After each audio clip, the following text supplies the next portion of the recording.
नमस्कार। आज हम देखेंगे से का बाज़ार नियम। से का बाज़ार नियम प्रतिष्ठित अर्थशास्त्र का एक अविभाज्य अंग है और उसके उत्पादन और रोज़गार सिद्धांत का ये आधार है। फ्रांसीसी अर्थशास्त्री जे.बी. से ने 19वीं शताब्दी के प्रारंभ में बताया था, ये सिद्धांत अपना प्रतिपादित किया था और कहा था कि पूर्ति अपनी मांग स्वयं पैदा कर लेती है या supply creates its own demand, और इसी को से के बाज़ार नियम के नाम से जाना जाता है। अब इसकी व्याख्या अगर हम देखें तो से के बाज़ार नियम का बाज़ार नियम कहता है पूर्ति अपनी मांग स्वयं उत्पन्न करती है। अतः अर्थव्यवस्था में जब वस्तुओं और सेवाओं का उत्पादन किया जाता है तो उनके लिए मांग का बाज़ार स्वयं उत्पन्न हो जाता है, जिससे कभी भी अति उत्पादन की समस्या नहीं रहती है और ना ही बेरोज़गारी की समस्या उत्पन्न हो सकती है, क्योंकि दीर्घकाल में बाज़ार में मांग और पूर्ति एक दूसरे के बराबर हो जाते हैं। तो से की ये धारणा थी कि जो ही एक वस्तु का उत्पादन किया जाता है, वैसे ही उसी के तुल्य दूसरे वस्तुओं की मांग बाज़ार में उत्पन्न हो जाती है। तो जब कोई उत्पादक किन्हीं वस्तुओं का उत्पादन करता है तो वो अपनी आवश्यकताओं की संतुष्टि के बदले दूसरी वस्तुओं की मांग करता है। अतः किसी भी उत्पादन से तुरंत दूसरी वस्तुओं की मांग उत्पन्न हो जाती है। तो से के बाज़ार नियम की व्याख्या मुद्रा के द्वारा भी या मुद्रा विनिमय प्रणाली में भी इसको किया जा सकता है। यानी जब किसी भी वस्तु का उत्पादन किया जाता है तो उत्पादन करने वाले साधनों पर व्यय किया जाता है, जिससे उत्पादन साधनों के स्वामियों को आय प्राप्त होती है और अपनी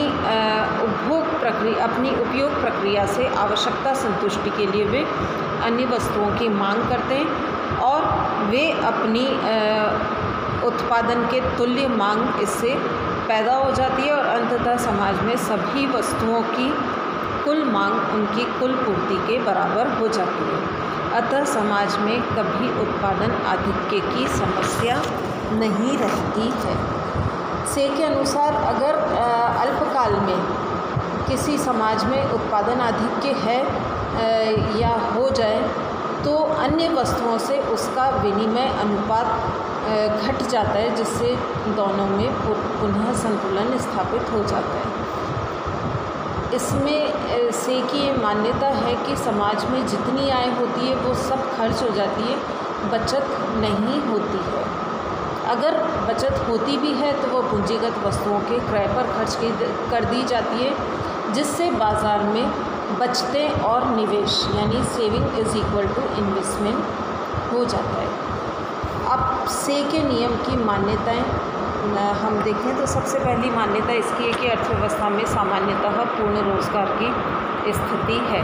यानी अर्थव्यवस्था में अगर बेरोज़गारी अल्पकाल के अंदर हो भी जाती है तो बेरोज़गार साधनों को काम पर लगाने से उन्हें आय प्राप्त होगी और उत्पादन बढ़ेगा, जिससे अर्थव्यवस्था में जितना उत्पादन होगा उतनी ही साधनों को प्राप्त आय के बराबर मांग उत्पन्न हो जाएगी और बाज़ार में पूर्ति और मांग का स्तर बराबर हो जाएगा। और इसमें इनका ये कहना था कि उत्पादन को यहाँ तब तक बढ़ाया जाएगा जब तक अर्थव्यवस्था में पूर्ण रोज़गार का स्तर प्राप्त नहीं हो जाता है। दूसरी मान्यता है अर्थव्यवस्था में पूर्ण प्रतियोगिता विद्यमान रहती है, जिससे बाज़ार में साधनों और वस्तुओं की मांग और पूर्ति में स्वतः संतुलन स्थापित हो जाता है। तीसरा है स्वतंत्र अर्थव्यवस्था। जे.बी. से का बाज़ार नियम इस मान्यता पर आधारित है कि अर्थव्यवस्था में कोई सरकारी हस्तक्षेप नहीं है और बाज़ार में उत्पादक और उपभोक्ता स्वतंत्र हैं।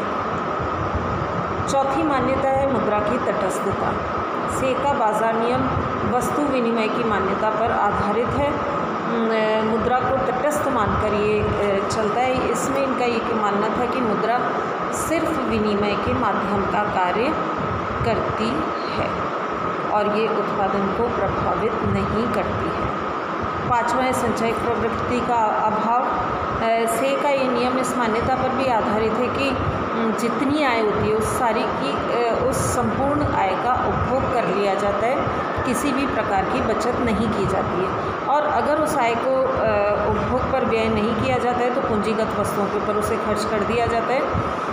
अतः समाज में संपूर्ण आय समाज के संपूर्ण व्यय के बराबर हो जाती है।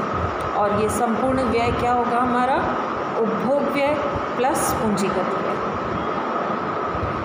अब हम देखें से के नियम की आलोचनाएं। से के नियम की कुछ आलोचनाएं। पहला है कि पूर्ति अपनी मांग स्वयं उत्पन्न नहीं करती है। आधुनिक अर्थव्यवस्थाओं में ये कहना कि पूर्ति अपनी मांग स्वयं उत्पन्न करती है, ये सही नहीं है, क्योंकि अर्थव्यवस्थाओं में जिन दिशाओं में उत्पादन बढ़ता है मांग उतनी नहीं बढ़ती है जितना उत्पादन होता है, और वो सारा उत्पादन पूरा उत्पादन बिक नहीं पाता है। दूसरी इसकी आलोचना की जाती है कि अर्थव्यवस्था में अति उत्पादन संभव है। से के नियम की ये धारणा है कि पूर्ति अपनी स्वयं की मांग का निर्माण करने से दीर्घकाल में अति उत्पादन असंभव है। पर कीन्स ने यह सिद्ध कर दिया कि उपभोग की सीमांत प्रवृत्ति अगर इकाई से कम है तो अर्थव्यवस्था में कुल मांग और कुल पूर्ति से कम होने पर अर्थव्यवस्था में अति उत्पादन की समस्या उत्पन्न होगी, क्योंकि बचत और निवेश हमेशा बराबर नहीं रहते हैं।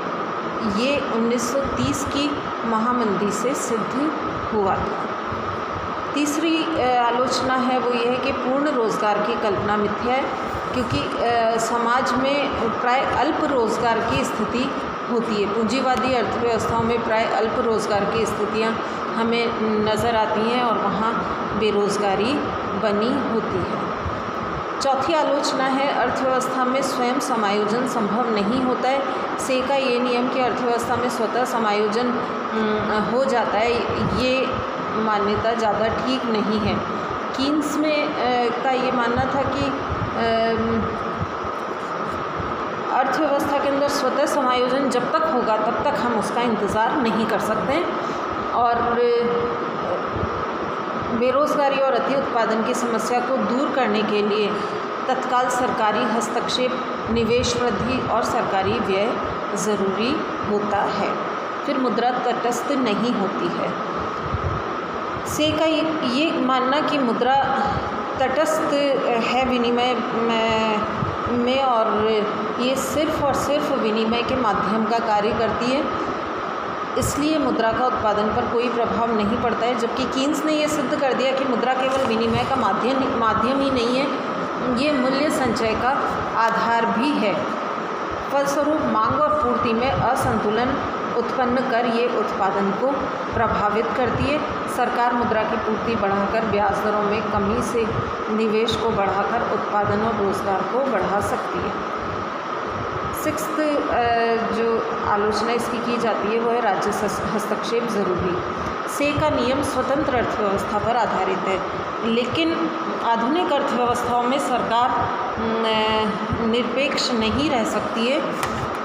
अर्थव्यवस्था में बेरोज़गारी, अति उत्पादन, आर्थिक तेज़ी मंदी, इन सबके निराकरण के लिए सरकारी हस्तक्षेप आवश्यक होता है। सातवीं आलोचना है इसकी कि बचत और निवेश सदैव समान नहीं होते हैं। से का ये मानना था कि अर्थव्यवस्था में हमेशा बचत और निवेश बराबर होते हैं, जबकि अर्थव्यवस्था में और बचत और निवेश बराबर होने की वजह से कुल व्यय कुल आय के बराबर होता है और बचत नहीं होती, और अगर बचत होती भी है तो पूंजीगत वस्तुओं के ऊपर उसे खर्च कर दिया जाता है। लेकिन कीन्स ने यह सिद्ध कर दिया कि कुल बचतें सदैव कुल निवेश के बराबर नहीं होती है। जब बचतें निवेश से अधिक होती हैं तो प्रभावपूर्ण मांग में कमी से बेरोज़गारी और अति उत्पादन की समस्या उत्पन्न हो जाती है, तो दोनों में कभी भी समानता स्थापित करने के लिए सरकार को हस्तक्षेप करना पड़ता है। आठवीं आलोचना है मांग स्वयं अपनी पूर्ति पैदा करती है। जे.बी. से का ये कहना था, उनका नियम ही ये था कि पूर्ति अपनी मांग स्वयं उत्पन्न करती है। वहीं आधुनिक अर्थशास्त्री कीन्स इसके बिल्कुल विपरीत धारणा रखते हैं और उनका कहना है मांग स्वयं अपनी पूर्ति को उत्पन्न करती है। कीन्स ने बताया कि आधुनिक युग में मांग के अनुसार ही उत्पादक वस्तुओं का उत्पादन किया जाता है। नाइन्थ आलोचना जो इसकी की जाती है जे.बी. से के सिद्धांत की, वो है कि से का नियम अव्यावहारिक और भ्रमपूर्ण है। 1930 की विश्वव्यापी मंदी ने इस नियम के खोखलेपन को जाहिर कर दिया था और ये सिद्ध कर दिया था कि अर्थव्यवस्था में अति उत्पादन एवं बेरोजगारी संभव है। लेकिन क्लासिकल इकोनॉमिक्स का आधार ये नियम ज़रूर है।